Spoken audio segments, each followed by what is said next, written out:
Законот за правична и соодветна застапеност се уште го нема. Предлагачите на овој предлог закон се првиот вице-премиер Изет Менџити и вице-премиерот за добро владење Арбен Фетаи, но јавноста не знае кои се работните групи кои го подготвуваат. Одговорите се речиси исти во последните 6 месеци, дека овој закон е во завршна фаза. Веќе има скоро финална верзија и мислам денот е во прашање кога ќе испаднеме како влада тоа да го поминеме у влада, да го промовираме, да оди на Венецијанска за мислење и после да се врати на парламентарна процедура.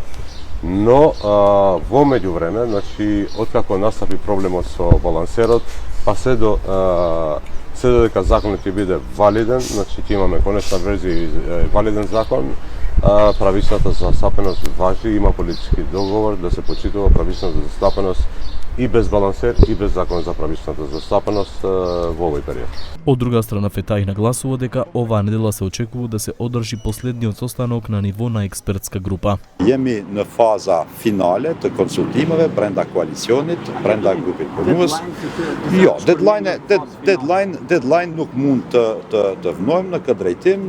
E thash duhet të gjendet një zgjidhje e qëndrueshme e cila na mundson që të përkthejmë në obligime ligjore parimin kushtetues të përfaqësimit të drejtë dhe adekuat.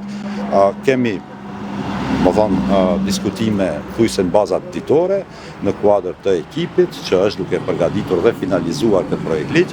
Unë këtë javë do kem uroj takimin e fundit në nivel të grupit të ekspertëve dhe pastaj do dalim bashkë me kryeministrin Mickoski, do e promovojmë, do e paraqesim para publikut. Законот за правична и соодветна застапеност се очекува да биде правна рамка за еднакви права на етничките заедници во јавните и државните институции. Потребата од овој нов закон се појави откако Уставниот суд го укина балансерот. Тој беше создаден врз основа на Охридскиот рамковен договор, кој сите овие години беше методологија за вработување по етничка припадност во јавната администрација, полицијата, армијата, образованието и други државни институции.